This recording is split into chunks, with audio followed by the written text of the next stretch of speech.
अस्सलाम वालेकुम नाज़रीन, आप YouTube चैनल देख रहे हैं। मैं इमरान खान हूँ। पाकिस्तान तहरीक-ए-इंसाफ और PMLN दोनों के मसाइल मौजूद हैं, लेकिन दोनों के मसाइल की नौइयत अलग अलग है। मिसाल के तौर पे पाकिस्तान तहरीक-ए-इंसाफ का अगर हम सबसे बड़ा एक मसला इस वक्त कहें तो वो यही है कि इमरान खान साहब की आज़ादी या वो जेल से बाहर निकल आएँ। इमरान खान साहब बाहर निकल आते हैं, तहरीक-ए-इंसाफ के मसले वैसे ही ख़त्म हो जाते हैं। कुछ छोटी मोटी डिवीज़न किसी जगह पे कोई किसी को किसी से शिकायत है तो वो सारे मामले लीडर खुद संभाल सकता है। और इमरान खान साहब के बाहर आने से बयानियाँ बनाना, एहतजाज की स्ट्रेटजी बनाना, चीज़ों को कंट्रोल करना और पार्टी के अंदर दिलेरी और बहादुरी वापस आ जाना, ये सारी चीज़ें एकदम जुड़ जाएंगी। तो उनका वाहिद जो सबसे बड़ा मसला है पाकिस्तान तहरीक-ए-इंसाफ का वो ये है कि किसी तरह इमरान खान साहब बाहर आ जाए। अब उसके लिए उन्होंने जो पहली स्ट्रेटजी अब दी है वो ये है कि पाकिस्तान तहरीक-ए-इंसाफ जुमे के रोज़ 26 अप्रैल को, यानी अगर आप ये वीडियो आज रात को सुन रहे हैं तो कल सुबह, अगर लेट नाइट सुन रहे हैं तो आज ही सुबह के दिन में एक एहतजाज किया जाएगा पाकिस्तान तहरीक-ए-इंसाफ की जानिब से। और वो पूरे पाकिस्तान में एहतजाजी रैलियों का उन्होंने अनाउंसमेंट किया है। सुबह ये असम्बली की जो नशिस्तें हैं उनकी सतह के ऊपर यह एहतजाज होगा। स्ट्रेटजी इसलिए बनाई है कि एक जगह पे एहतजाज अगर हर शहर में करेंगे तो पुलिस जाएगी और वहाँ पे एक नया फसाद बन जाएगा, बंदे गिरफ्तार हो जाएंगे। अगर पाकिस्तान के तमाम शहरों में जगह जगह रैलियां निकलेंगी तो फिर बड़े पैमाने पे गिरफ्तारियां भी नहीं हो सकती, कारकुन भी जो है वो मुतहर्रिक रहेंगे और एक मौसर एहतजाज भी हो सकता है जिसकी सोशल मीडिया के ऊपर बहुत ज़्यादा आवाज़ उठेगी। तो तहरीक-ए-इंसाफ अपने सबसे बड़े मसले से निपटने के लिए, इमरान खान साहब की आज़ादी के लिए, उन्होंने अपना प्रोसीजर शुरू किया हुआ है। PMLN के मसाइल क्या हैं या उनके लिए सबसे बड़ा मसला क्या है? वो इस वक्त हुकूमत में होने के बावजूद मसाइलिस्तान के अंदर घिरे हुए हैं। एक बड़ा मसला उनके लिए गवर्नेंस है। गवर्नेंस बिल्कुल कंट्रोल नहीं हो रही और अव्वल तो उनको जो वज़रा चाहिए थे वही नहीं है, उनको कुछ तोहफे भी दिए गए हैं। तो उन्हें समझ नहीं आ रही कि गवर्नेंस कैसे ठीक करें। शहबाज शरीफ को कोई तजुर्बा है नहीं, उन्हें कोई समझ आ नहीं रही। और जैसी गवर्नेंस उन्होंने पिछले 16 महीने में की, जब वो ज़बरदस्ती इक़्तिदार के ऊपर मुसल्लत हुए हुकूमत को गिराने के बाद, इमरान खान साहब की हुकूमत को गिराने के बाद, तो तब जो उन्होंने तबाही फेरी वो उसी का तसलसल आज भी लेकर चल रहे हैं। तो शहबाज शरीफ साहब को उंगली पकड़ के चलाना पड़ता है, मरियम नवाज को पता कुछ नहीं है गवर्नेंस का। तो जो दो जगह पे इनकी हुकूमत बनी है उनका एक बड़ा मसला गवर्नेंस का है। दूसरा मईशत का एक बहुत बड़ा मसला है कि मईशत जो कुछ ना कुछ ठीक हो गई थी या कहीं ना कहीं आहिस्ता आहिस्ता सस्टेन कर रही थी, पाकिस्तान की इंडस्ट्री चल रही थी, फॉरेन रेमिटेंसेस आ रहे थे, आपके ज़र मुबादला के ज़खायर 16 अरब अमरीकी डॉलर्स तक पहुंच गए थे, आपका मुल्क जो है वो लगभग 6% के करीब तरक्की कर रहा था। ये सारी चीज़ें सस्टेन कर रही थी। लेकिन जब PDM की हुकूमत आई तब से लेकर अब तक मईशत एक दर्द सर बना हुआ है। और ये हालात इन्होंने पैदा कर दिए कि इमरान खान साहब ने अपने कुछ करीबी लोगों को बताया था कि जो तबाही इन्होंने फेर दी है और जिस जगह पे ये मुल्क को ले आए हैं, अगर हुकूमत बन भी जाए पाकिस्तान तहरीक-ए-इंसाफ की तो एक लंबा वक्त लग जाएगा इन हालात को सिर्फ ठीक करने में। और मैं तो ये कहता हूं कि सालों का वक्त लगेगा। इमरान खान साहब सिर्फ इस मुल्क को ट्रैक पे डाल दें तो बहुत बड़ी बात है। अगर इमरान खान की हुकूमत बने और वो मुल्क को एक ट्रैक पे डाल दें ना, सिर्फ अगले 10-20 साल के लिए एक ट्रैक पे डाल दें कि अब ये मुल्क ऐसे चलेगा, इस अंदाज में चलेगा, ये उसूल है जिनके ऊपर हम हमेशा इकट्ठे रहेंगे, कोई भी पॉलिटिकल पार्टी आएगी वो इन चीजों के मुताबिक आगे बढ़ेगी। सिर्फ मुल्क को इस वक्त ट्रैक के ऊपर डाल दिया जाए और मुल्क की जान छुड़ा दी जाए उन तजर्बात से जो पाकिस्तान में पिछले 70-75 साल से हो रहे हैं, तो फिर भी बहुत बड़ी बात है। मुल्क को ठीक करना, मईशत को बेहतर करना, ये अब एक लंबा काम है। कोई भी आकर जादू की छड़ी से ये कर नहीं पाएगा। एक बड़ा मसला PMLN का मकबूलियत का है। अवाम में उनकी मकबूलियत बिल्कुल जीरो है। वो बेचारे पब्लिक में जाने से ही डरते हैं।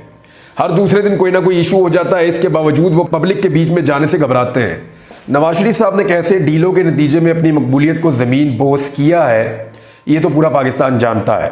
अब उनके पास मकबूलियत भी नहीं है और बयानिया भी कोई नहीं है। बयानिया उनका एक बहुत बड़ा मसला है, यानी उन्हें ये समझ नहीं आती, आधी पार्टी बयानिया दे रही है कि नवाज शरीफ के साथ धोखा हो गया और रो रो के उन्होंने ट्वीटें भी की थी, रोते हुए उन्होंने एक दूसरे को ऑडियो मैसेजेस भी भेजे थे कि मर गए, लुट गए, बर्बाद हो गए, यतीम हो गए, ऐसी बातें उन्होंने की थी। तो आधी पार्टी कहती है नवाज शरीफ के साथ धोखा हो गया, आधी पार्टी कहती है धोखा नहीं हुआ। आधी पार्टी कहती है नवाज शरीफ को वजीर आजम बनना था, उन्होंने अखबारों में इश्तिहारात भी लगा दिए थे। आधी पार्टी कहती है उन्होंने बनना ही नहीं था।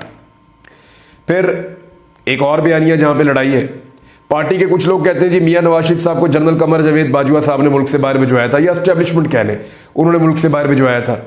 बाकी बंदे कहते हैं जी नहीं भिजवाया था। ख्वाजा आसिफ एंड कंपनी कह रहे हैं कि जनरल बाजवा ने भिजवाया था, एस्टेब्लिशमेंट ने भिजवाया था। राणा सनाउल्लाह एंड कंपनी कह रहे हैं जी एस्टेब्लिशमेंट ने नहीं भिजवाया था नवाज शरीफ साहब को। धांधली हुई है या नहीं हुई, इस पर भी रोला पड़ा हुआ है। पार्टी के जो लोग हार गए हैं और बाद लोग जो जीत भी गए हैं वो भी ये कह रहे हैं कि जनाब धांधली बहुत हुई है, मैंडेट पाकिस्तान तहरीक इंसाफ का था, हमारा नहीं था। और जो लोग इक्तदार में आकर बैठ गए हैं और वो ढीठ बन गए हैं वो ये कह रहे हैं जी धांधली बिल्कुल नहीं हुई, ये जेन्युइन इलेक्शन हुआ है, ठीक इलेक्शन हुआ है। पीएमएलएन वो कह रहे हैं जी जीत गई है। जनरल बाजवा की एक्सटेंशन के मामले के ऊपर पीएमएलएन में डिवाइड है। पीएमएलएन के कुछ लोग कह रहे थे जनरल बाजवा ने एक्सटेंशन नहीं मांगी और वो नहीं लेना चाहते थे। जनरल बाजवा भी आजकल कस्में खाकर यकीन दिला रहे हैं। लेकिन इरफान सिद्दीकी साहब जो हैं उन्होंने कहा कि एक स्टेज ऐसी आ गई थी कि जनरल बाजवा ने एक्सटेंशन मांगी और ना मिलने की सूरत में धमकी लगाई कि मैं फिर मार्शल लॉ लगा दूंगा अगर मुझे एक्सटेंशन ना मिली तो आपको याद होगा हम ये बात करते थे कि एक एक्सटेंशन जो है उसके लिए कोशिश की जा रही है और उस पर कोई मानता नहीं था। तो आज इरफान सिद्दीकी साहब गवाही दे रहे हैं कि जब पीडीएम की सरकार बनी थी तो जनरल बाजवा ने बाकायदा धमकाने वाले अंदाज में एक्सटेंशन की डिमांड की थी और एक्सटेंशन ना मिलने की सूरत में मुल्क में मार्शल लॉ लगाने की धमकी भी दी थी। एक और कंफ्यूजन भी है बयानिया में, वो ये है कि मोहसिन नकवी और वजीर खजाना को अपनाना है, ओन करना है या ओन नहीं करना, पीपल्स पार्टी को हुकूमत में शामिल करना है या नहीं करना, हुकूमत करनी भी है पूरी या नहीं करनी, वफाकी हुकूमत में रहना भी है या इसको छोड़कर भाग जाना है। इस पे भी वो बहुत ज्यादा डिवाइड है। मफामत करनी है या मुजाहमत करनी है, इसके ऊपर भी डिवाइड है। अब राणा सनाउल्लाह साहब ने स्टेटमेंट दिया कि नवाज शरीफ साहब तो इमरान खान साहब से कल भी बात करने के लिए तैयार थे और आज भी बात करने के लिए तैयार है। मैं स्टेटमेंट आपको थोड़ा पढ़ के सुनाता हूं, फिर आपको बड़ा इंटरेस्टिंग लगेगा, मैं इसके फैक्ट्स आपके सामने रख दूंगा। उन्होंने कहा जी कि नवाज शरीफ मुल्क की खातिर कल भी इमरान खान से मुज़ाकरात के लिए आमादा थे और आज भी हैं। और नवाज शरीफ ने 2014 में भी बात की थी और अब भी नवाज शरीफ बात करना चाहते थे और करना चाहते हैं। लेकिन वो ये कहते हैं कि इमरान खान साहब जो है उनकी तरफ से कोई है मामला। देखिए मामला ये है, नवाज शरीफ साहब बात करना चाहते हैं, वो एक पॉलिटिकल फिगर है और उनको ज़रूर बात करनी चाहिए और उनको दावत देनी चाहिए तमाम पॉलिटिकल पार्टीज को कि आओ बैठो मुल्क के मसाइल को हल करते हैं। लेकिन सबसे पहले जो उन्होंने चोरी की है ना, चोरी का माल वापस करें। लेकिन ये तो नहीं हो सकता ना कि वोट पड़ा इमरान खान को, नवाज शरीफ ने जबरदस्ती सारा वोट छीन कर 2 नंबरी से फ्रॉड करके धोखा करके 5 साल के लिए अपनी हुकूमत बना ली। अब अपनी हुकूमत बना ली है, अब जिसके घर चोरी की है उसको कह रहे हैं कि आओ बैठो और बैठकर मुज़ाकरात करते हैं। ये तो इसको कहते हैं उल्टा चोर कोतवाल को डांटे, या इसको कहते हैं एक तो चोरी, दूसरा सीना जोरी, इसको ये कहते हैं। बजाय इसके कि नवाज शरीफ साहब पहले माफी मांगे कि जनाब इमरान खान साहब आपका मैंडेट है, मैं ये मैंडेट आपको वापस कर रहा हूं, मैं यास्मीन राशिद से इलेक्शन हार चुका हूं, मेरी पार्टी के बेशतर लोग आपके लोगों से इलेक्शन हार चुके हैं, आपके उन लोगों से हार चुके हैं जिन्हें कोई नहीं जानता था, मेरे वो लोग हार चुके हैं जिन्हें पूरा पाकिस्तान जानता था। लेकिन हारे हम इसलिए हैं कि हमने एक डील कर ली, हमारे पास कोई बयानिया ही नहीं था, और जो हमने 16 महीने में तबाही फिरी इस मुल्क के अंदर, उसके बाद लोगों ने हमें रिजेक्ट कर दिया। लिहाजा खान साहब हम ये मैंडेट वापस कर रहे हैं, हमारा इसके ऊपर कोई हक नहीं है, आइए बैठते हैं और बैठकर इस मुल्क को आगे बढ़ाने के लिए और चलाने के लिए कोई मनसूबा बनाते हैं। लेकिन राणा सनाउल्लाह जो बात करें वो ये कह रहे हैं कि चोरी का माल भी मेरे पास रहेगा, मैंडेट चोरी करके जो इक्तदार मैंने हासिल किया है उस इक्तदार को भी मैं इंजॉय करूंगा और मैं ये एहसान भी चढ़ा रहा हूं कि आओ आकर मुज़ाकरात करें। नवाज शरीफ साहब ने जब चोरी की है ना, यानी इमरान खान साहब ने धरना दिया धांधली के खिलाफ 2014 में, तब भी नवाज शरीफ साहब ने कहा आओ मुज़ाकरात कर लेते हैं। अब फिर चोरी की है, कह रहे हैं आओ मुज़ाकरात कर लेते हैं। यानी पहले चोरी करते हैं फिर चोरी के माल के ऊपर मुज़ाकरात करने के लिए बैठ जाते हैं कि जी मुज़ाकरात करते हैं, हमारा है या आपका है। अब तो पूरी दुनिया ने देखा चोरी हुई है और पूरा पाकिस्तान इसकी गवाहियां दे रहा है। दीवार पे लिखी हुई शिकस्त है इनकी, ये उसको आज पढ़ लें या जब दिल करे तब पढ़ लें। अच्छा, इनका एक और बड़ा मसला जो है ना, वो इनकी अपनी सीएम पंजाब है। उनकी अपनी कारकर्दगी से ज्यादा उनके टिकटॉक मशहूर हो रहे हैं, या उनकी टिकटॉक जो है वो आपको नजर आ रही है। आपको भूख लगे आप टिकटॉक देखें पंजाब हुकूमत का, आपको पेट्रोल महंगा लगे आप पंजाब हुकूमत का टिकटॉक देख लें, आपको रोटी महंगी लगे आप पंजाब हुकूमत का टिकटॉक देख लें।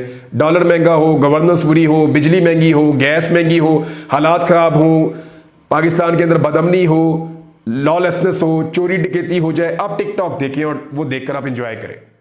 ऐसा लगता है ये तो इंटरटेनमेंट के लिए आए।